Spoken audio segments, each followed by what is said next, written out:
வணக்கம் நண்பர்களே. இன்றைக்கி நான் இருக்கிற இடம் வந்து பார்த்திங்கன்னா திருவலஞ்சுழி கோவிலில் இருக்கேன். இந்த கோவிலோடைய வரலாறை பற்றி ஒரு 4 காணொளி நான் போட்டிருப்பேன். இது வந்து நான் ஏற்கனவே இந்த இடத்த காட்டியிருப்பேன். இது வந்து பார்த்திங்கன்னா இந்த கோவிலுக்கு வெளிப்பக்கத்தில் இருக்கக்கூடியது. இதை உள்ளே இருக்கக்கூடிய இறைவன் வந்து பார்த்திங்கன்னா கிழக்கு பக்கம் பார்த்துருக்கார். அவருக்கு ஆப்போசிட் டைரெக்ஷனில் இந்த சேத்திரபால தேவர்னு சொல்லப்படுற வைரவர் கோயிலுக்கு. இது ராஜராஜ சோழன் மனைவியால் கட்டப்பட்ட, அதாவது அவங்க பேர் வந்து தந்தி சக்தி விடங்கியரான உலோகமாதேவியார்னு சொல்லுவாங்க. அவங்கள பற்றி இந்த கோவில் முழுக்க நிறைய கல்வெட்டுகளுக்கு, உள்ளே கூட நிறைய கல்வெட்டுகளுக்கு. முக்கியமாக இந்த கோவிலில், அதாவது இந்த சேத்திரபால தேவர், இதுதான் சேத்திரபால தேவரோட கோவில். இந்த சேத்திரபால தேவருக்கு நிறைய பூஜை முறைகள்லாம் அந்த காலத்தில் வந்து உலோகமாதேவியாரும் மாமன்னர் ராஜராஜ சோழனும் பண்ணியிருக்காங்க. அவருக்கு பிறகு அவருடைய பையனான மாமன்னர் ராஜேந்திர சோழனும் இதை செய்திருக்கார். நான் ஏற்கனவே சொல்லியிருப்பேன், ஒரு திலப்பருவதம்னு ஒன்று சொல்லியிருப்பேன். அதாவது எள்ளு இருக்குது பார்த்திங்களா, அதை மலை மாதிரி செஞ்சு அது ஒரு கேப் விட்டு அதுலேருந்து இப்படி சுற்றி வந்து தெற்கு பக்கமாக இருக்கக்கூடிய தெற்கு பக்கம், இந்த பக்கம், அந்த தெற்கு பக்க வாசலில் வந்து அவர் வெளியேறினார் அப்படிங்கிற மாதிரி ஒரு சடங்கு செய்யப்பட்டது. எப்போனா ராஜராஜ சோழன் இறந்து 1 வருஷம் கழிச்சு. இது வந்து கிட்டத்தட்ட ஒரு ஈமக்காரியம் மாதிரி, நீத்தார் கடமைன்னு சொல்லுவாங்களா. அது இன்றைக்கி நம்ம ஒரு 4 கல்வெட்டு இருக்குது இந்த கோயிலில். இந்த இடத்த சுற்றியே பார்த்திங்கன்னா 4 பக்கமும் கல்வெட்டுகள் இருக்குது. இதில் குறைஞ்சபட்சம் நம்ம வந்து வடக்கு பக்கத்தில் இருக்கக்கூடிய கல்வெட்டை மட்டும் இன்றைக்கி நம்ம பார்ப்போம். ஏன்னா அதில் ஒரு 4 கல்வெட்டு ரொம்ப முக்கியமானது. மீதிலாம் நான் ஃபோட்டோஸ் எடுத்துகிட்டு வந்தால் அப்புறம் படித்து அதுக்கப்புறம் நான் தனியாக சொல்கிறேன். உள்ளே கூட 2 கல்வெட்டு பார்த்தேன், அதேமாதிரி குறிப்புகள்லாம் எடுத்துகிட்டு வந்தேன். டைம் கிடச்சா அது பண்ணுறேன். சரி, இப்போ நம்ம இந்த கல்வெட்டுகளை பார்ப்போம். இப்போ வந்து பார்த்துக்கிட்டிங்கன்னா இது முதல் கல்வெட்டு.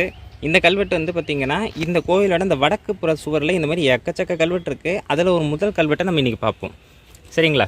இந்த கல்வெட்டு வந்து என்ன சொல்லுது அப்படின்னா, ஸ்வஸ்தி ஸ்ரீ, இதை பாருங்கள், கோப்பரகேசரி பன்மரான ஸ்ரீ ராஜேந்திர சோழ தேவருக்கு அப்படின்னு கொடுத்துருக்காங்க. இதை நான் எழுதிட்டு வந்திருக்கேன். இதை பாருங்கள், எழுதிட்டு வந்திருக்கேன். இருந்தாலும் உங்களுக்கு இது புரியணும், இது என்னென்ன வார்த்தைகள் இருக்குங்கிறதுக்காகவும் நான் இதை சொல்லிடுறேன். இந்த இடத்துல நீங்கள் நல்லா கவனிச்சிங்கன்னா இது வந்து ஸ்ரீ ராஜேந்திர அப்படிங்கிறது தான் இப்படி கொடுத்துருக்காங்க. சோழங்கிறது இந்தெல்லாம் போட்டிருக்காங்க. தேவருக்கு யாண்டு, இதோ பாருங்கள், ஞ அப்புறம் அவது அப்படின்னு கொடுத்துருக்காங்க பார்த்தீங்களா. கொடுத்துட்டு இது வருஷம், இது ராஜேந்திர சோழருடைய கல்வெட்டு. மாமன்னர் ராஜராஜன் என்ன செய்தார் அப்படிங்கிறதையும் கொடுத்துருக்காங்க. அது குறிக்கக்கூடியது இந்த ஞான் போட்டிருக்கு பார்த்தீங்களா. இது வந்து 3ஆவதுன்னு அர்த்தம். அப்படின்னா 1017ஆம் ஆண்டு கல்வெட்டு. இது உடையார் ஸ்ரீ ராஜராஜ தேவர்க்கு யாண்டு, யாண்டு, இது வந்து அவரோட வருடம். உ ய ஞ, ஆமாம், உ யங்கும் போது 23ஆவது. ஏன் தானே அது, ஒரே நிமிஷம், இல்லை மன்னிக்கணும், இது உ ய இப்படி சுழிச்சிருக்கு பாருங்க. இது வந்து 9ங்கிறது குறிக்கும். அப்போ 29ஆவது கடைசி வருஷம், அவரோட கடைசி வருஷத்தில் 29ஆவது. இதுக்கப்புறம் இது வந்துட்டு ஸ்ரீ ராஜராஜ தேவர் நம்பிராட்டியார். இதோ பாருங்க, நம்பிராட்டியார்னா அவரோட மனைவி. அதையும் அழிச்சு வச்சுருக்கானுங்களா, அடப்பாவீங்களா, பாதி வார்த்தையே காணும், அதையும் அழிச்சு வச்சுட்டானுங்க. சொத்தான் இந்த பாருங்க, பிராட்டியார். அதுக்கப்புறம் இந்த வார்த்தையை உடச்சி வச்சுட்டானுங்க. அதுக்கப்புறம் இங்கே பாருங்கள், இந்த இடத்துல பாருங்கள், உலோக மகாதேவியார். இவங்க தான் அவங்க. இவங்க பேர் ஆக்சுவலாக என்னென்னா தந்தி சக்தி விடங்கியரான உலோக மாதேவியார்னு சொல்லுவாங்க. சரிங்களா? இது வந்து இங்கேருந்து ஆரம்பிக்குது கல்வெட்டு, இந்த இடத்துல ஆரம்பிக்குது கல்வெட்டு. இந்த கல்வெட்டு வந்து கொஞ்சம் முற்று பெறாமல் தான் இருக்குது. இது பாருங்க, இங்கே வரைக்கும் இந்த பொன் அப்படிங்கிற வார்த்தை வரைக்கும் இருக்குது. அதுக்கப்புறம் காணும். அதுக்கப்புறம் கல்வெட்டு இல்லை, அதுக்கப்புறம் எல்லாத்தையும் அழிச்சிட்டாங்க.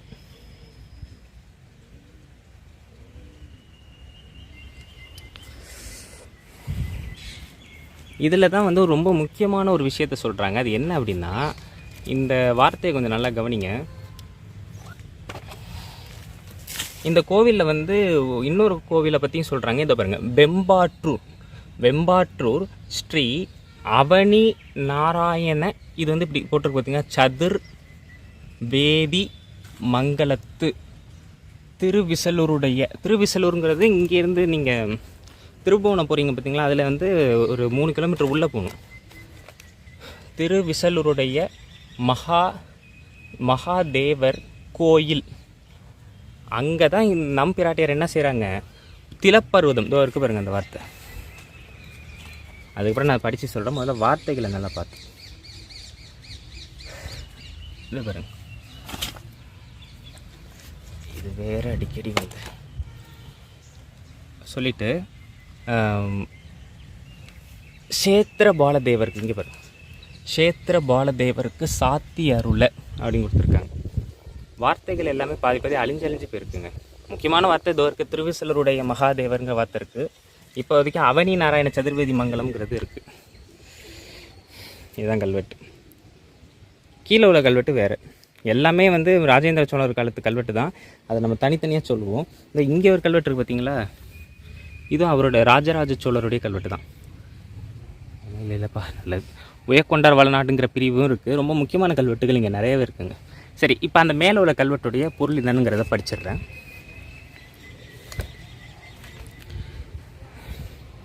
இதை பாருங்க. ஸ்வஸ்தி ஸ்ரீ கோப்பரகேசரி பன்மரான ராஜேந்திர சோழ தேவருக்கு ஆண்டு மூன்றாவதுங்கும் பொழுதே இந்த இடத்துல அந்த ஞான் பார்த்தோம் பார்த்தீங்களா, அதுதான் மூன்றாவது உடையார் ஸ்ரீ ராஜராஜ தேவருக்கு ஆண்டு.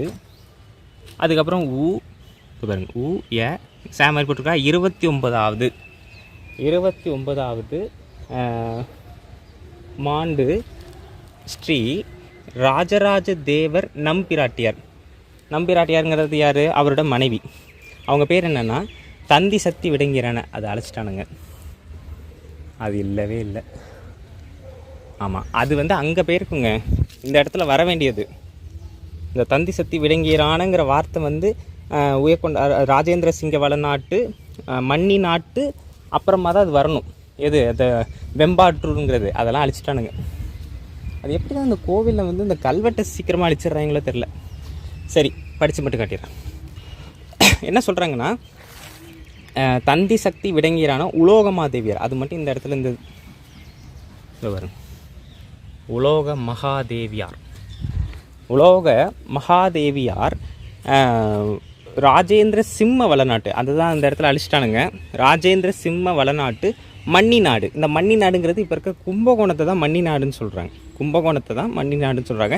ராஜேந்திர சிங்க வளநாடுங்கிறது இங்கே இந்த தஞ்சாவூர் கும்பகோணம் எல்லையில் உள்ள இந்த திருவலஞ்சூரி, அதுக்கப்புறம் இந்த பாபநாசம், இந்த மாதிரி பகுதிகள்லாம் ராஜேந்திர சிங்க வளநாட்டு பிரிவில் வந்திருக்கு. பிரம்மதேயம்ங்கிறது நான் ஏற்கனவே பல தடவை சொல்லியிருக்கேன், பார்ப்பனர்கள் வசிக்கக்கூடிய பகுதிகளாக இருந்தது.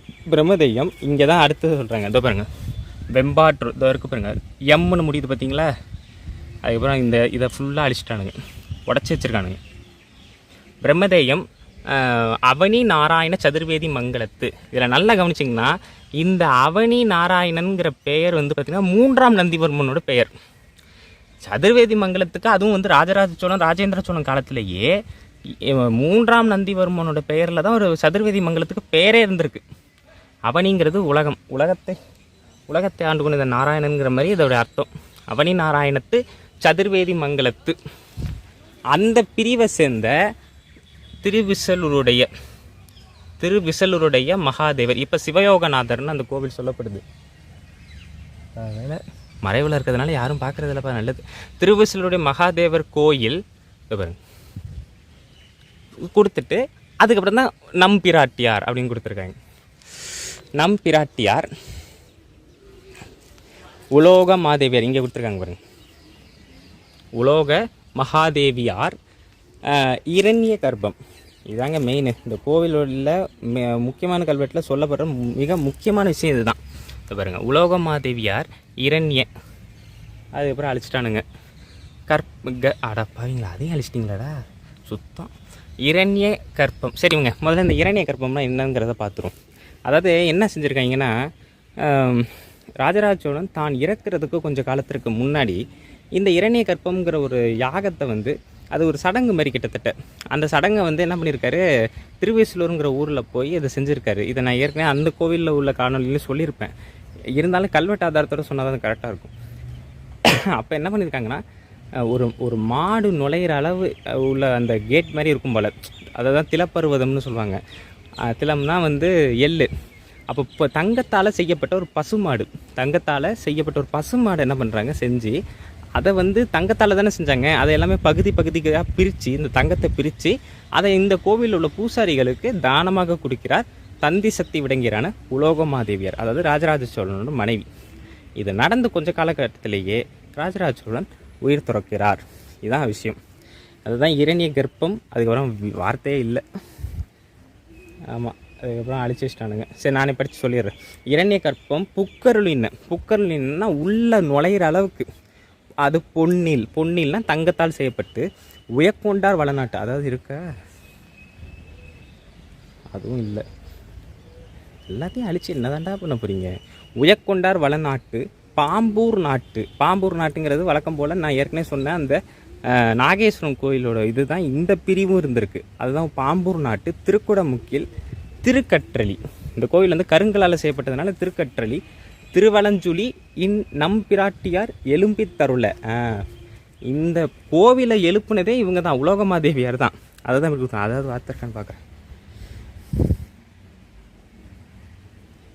இருக்கு பாருங்க, இருக்கு இந்நம்பிராட்டியார் எழுப்பி தருளின திருக்கற்றளி க்ஷேத்திரபால தேவருக்கு. இருக்கு பாருங்க, க்ஷேத்திரபால தேவருக்கு சாத்தி அருள. எஸ், இருக்கு. அதாங்க, பாதி கல்வெட்டு இருக்குது, பாதி கல்வெட்டு இல்லை. அப்போ சாத்தி அருளை கொடுத்த இந்த பாருங்க, சாத்தி அருளை கொடுத்த பொற்புன்னா பொன்னால் செய்யப்பட்ட, தங்கத்தாலேயே செய்யப்பட்ட ஒரு பூ. அது வந்து மொத்தமாக 21 பூ கொடுத்ததாக சொல்லப்படுது. பொற்பு 2 பொற்பு 1 இதோ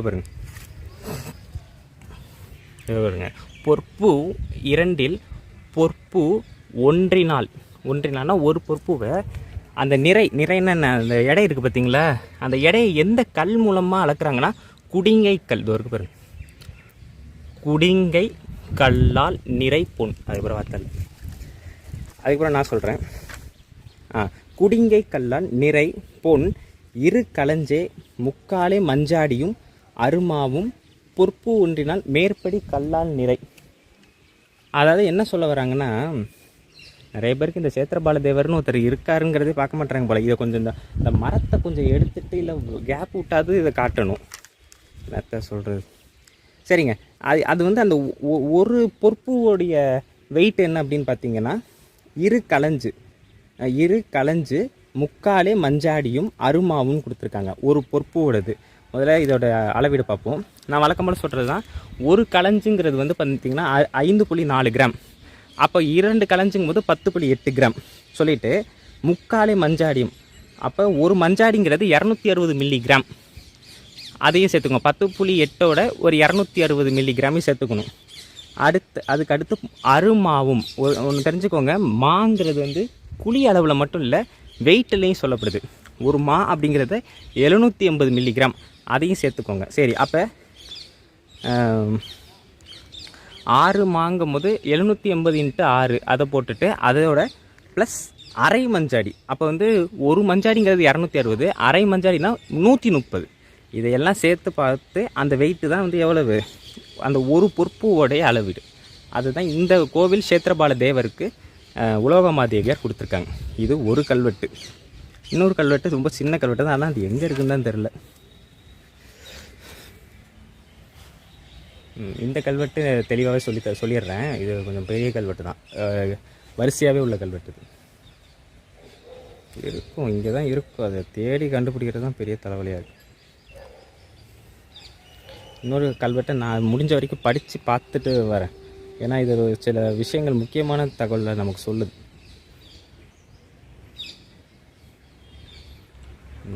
அந்த கல்வெட்டை எடுத்துட்டாங்களோ?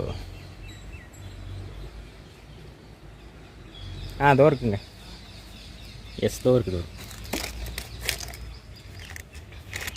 அதை படித்து பார்க்குறது தான் ரொம்ப கஷ்டமாக இருக்குது. சரிங்க, அதோ இருக்குங்க. இதான் கல்வெட்டு. ஸ்வஸ்தி ஸ்ரீ கோப்பரகேசரி பன்மரான ஸ்ரீ. இதுவும் யாரோட கல்வெட்டு? ஸ்ரீ ராஜேந்திர சோழ தேவருக்கு யாண்டு. யாண்டு வழக்கம் போல் அதே 3வது வருஷத்தில் உள்ள கல்வெட்டு தான். 3வது இது வந்து பார்த்திங்கன்னா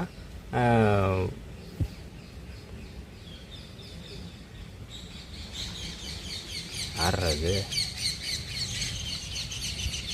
இந்த இடத்துல தாங்க இருக்குது. திலப்பருவதம் புக்கருளி இதோ இருக்குது பாருங்கள், இதோ இருக்குது பாருங்கள், திலப்பருவதம் புக்கருளி. அதே தான்.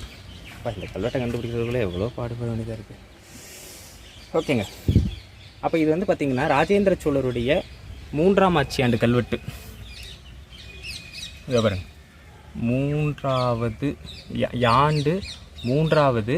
இது கொடுத்துருக்கிறது வந்து பார்த்திங்கன்னா நாள், அதாவது இப்போ நம்ம பிறந்த நாள் கேட்டோன்னு வச்சுக்கோங்களேன், 18 வருடம் 320 நாட்கள்னு நம்ம சொல்லணும் பார்த்திங்கன்னா. அதேமாதிரி இவர் ஆட்சி பொறுப்புக்கு வந்து 3 வருடம். அதுக்கப்புறம் பார்த்திங்கன்னா இங்கே பார்த்திங்கன்னா ல மாதிரி போட்டிருக்கு பாருங்கள், ல கேன் போட்டிருக்கு பாருங்கள். அதையும் தெளிவாக அழிச்சு வச்சுருக்காங்க. அப்பா எப்படியெல்லாம் மறைக்கிறாங்க. ல மாதிரி போட்டு பார்த்தீங்கன்னா அது வந்து 100ன்னு எடுத்துக்கணும். அப்போ 200 பக்கத்துலேயே வந்து பார்த்தீங்கன்னா யாரும் பார்த்துக்கிட்டே எவன்னு தெரியலையே.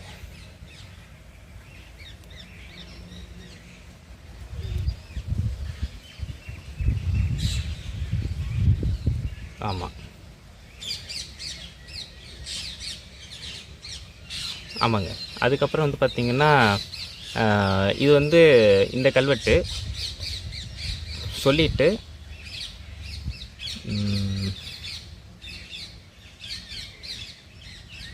ஆமாம் கேன் கொடுத்துருக்கு. அப்படின்னு பார்த்தீங்கன்னா 221வது நாள்னு அர்த்தம். அதாவது 3ஆம் ஆட்சியாண்டு 221வது நாளில் இந்த கல்வெட்டு ஏற்றப்படுது. இங்கே அடுத்து என்ன கொடுத்துருக்காங்கன்னா உடையார்.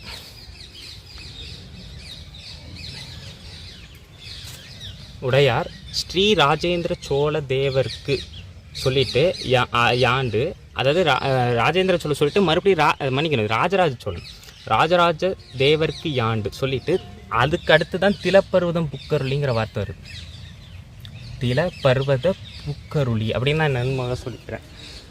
இந்த திலப்பருவதம் அப்படிங்கிறது நான் ஏற்கனவே சொன்ன மாதிரி எள் இருக்குது பார்த்தீங்களா, அந்த எல்லை வந்து ஒரு குவியெல்லாம் மலை மாதிரி குவிச்சு அதில் வந்து ஒரு கேப்பு நுழைவாயில் மாதிரி இருந்துட்டு அப்படியே உள்ளே போய் அது வர மாதிரி ஒரு சடங்கு அந்த காலத்தில் செய்யப்பட்டிருக்கு. அந்த சடங்கை வந்து ராஜராஜ சோழன் காலத்தில் வந்து செய்யாமல் விட்டதுனால பின்னால் வந்து ராஜேந்திர சோழர் என்ன செய்கிறாருன்னா அவருடைய அப்பாவுடைய ஒவ்வொரு வருடம் அப்பவும் இந்த திலப்பருவதம் புக்கருளி அதாவது அந்த சடங்கை வந்து அவர் செய்கிறார். செஞ்சுட்டு அடுத்து என்ன சொல்கிறாங்கன்னா